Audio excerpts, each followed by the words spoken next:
नमस्कार, मैं सैयद अख्तर श्री अरविंदो सोसाइटी की ओर से आपका बहुत बहुत स्वागत व अभिनंदन करता हूं।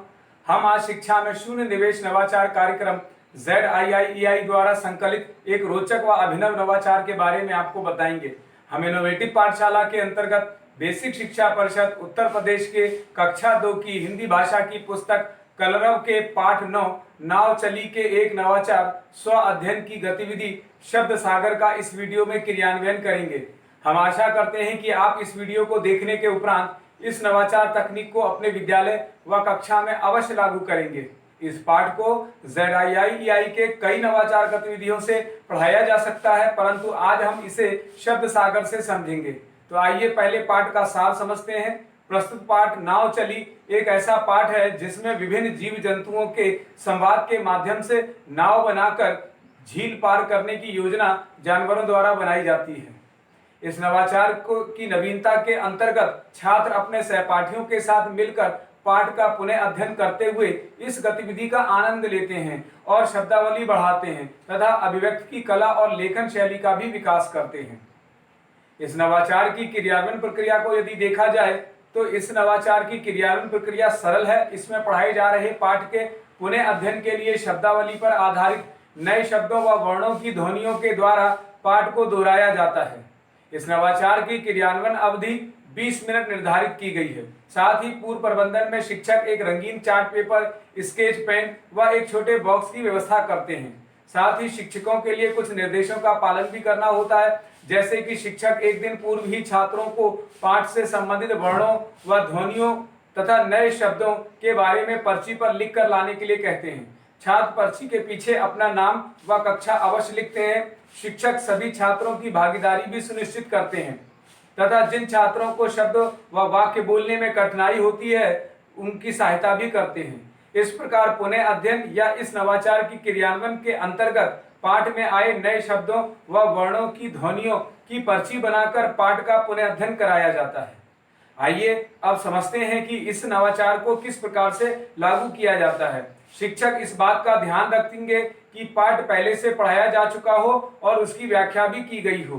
साथ ही छात्रों की उत्सुकता बढ़ाए रखने के लिए शिक्षक बॉक्स को रंगीन पेपर से सजा देते हैं। अब गतिविधि को आगे बढ़ाया जाता है। शिक्षक छात्रों को बताते हैं कि आज हम इस बॉक्स के माध्यम से एक खेल खेलेंगे जिसका नाम शब्द सागर है। क्या आप इसके लिए तैयार हैं? तो छात्र हाँ में उत्तर देते हैं। इस प्रकार अब शिक्षक छात्रों को खेल के नियम समझाते हैं और शिक्षक छात्रों द्वारा पहले से बनाकर लाई गई पर्चियों को बॉक्स में डलवाते हैं। फिर एक एक कर छात्र को बुलाते हैं और बॉक्स से पर्ची निकलवाते हैं और उसे बुलंद आवाज में पढ़ने के लिए कहते हैं। आइए इसे एक उदाहरण से समझते हैं। किसी छात्र ने पर्ची निकाली, माना उस पर नाव शब्द लिखा है, तो छात्र बताएगा कि नाव में पहला वर्ण ना है। इसी प्रकार दूसरा छात्र आएगा, वह पर्ची निकालेगा, उसकी पर्ची पर माना अखरोट शब्द लिखा है, तो वह बताएगा कि अखरोट शब्द का अंतिम वर्ण टा है। इसी प्रकार छात्र बारी बारी से आते हैं और खेल को आगे बढ़ाते हैं। शिक्षक अंत में बताते हैं कि हमने आज पाठ नाव चली का नए नए शब्दों व वर्णों को सीखा। इस प्रकार निष्कर्ष रूप में कहा जा सकता है कि शब्द सागर गतिविधि सीखने के अनेक प्रतिफल प्रदान करती है, जैसे अपनी पसंद की कहानी, कविता आदि से प्रश्न पूछना, वर्णमाला, अक्षर, ध्वनि और व्याकरण आदि की जानकारी प्राप्त करना, चित्र, पोस्टर आदि से पाठ का आनंद उठाना, अपनी शब्दावली को बढ़ाना और तथा इस नवाचार से छात्रों के समान अवसर को प्रदान करना है।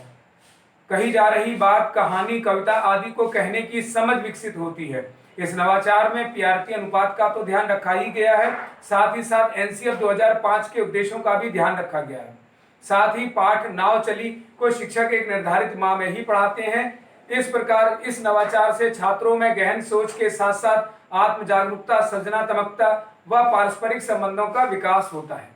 इस नवाचार में स्व अध्ययन तकनीक को भी छात्र समझते हैं। यह नवाचार आपको कैसा लगा? हम ऐसे कई दिलचस्प नवाचार आपके लिए लाते रहेंगे। आपसे अनुरोध है कि आप हमारा YouTube चैनल सब्सक्राइब जरूर करें। अगर आप इस वीडियो को फेसबुक पर देख रहे हैं तो हमारा फेसबुक पेज लाइक करना ना भूलें। नीचे दिए गए लिंक पर जाकर इनोवेटिव पाठशाला ऐप को भी डाउनलोड कर सकते हैं। इस वीडियो को देखने और लाइक करने के लिए आपका बहुत बहुत धन्यवाद।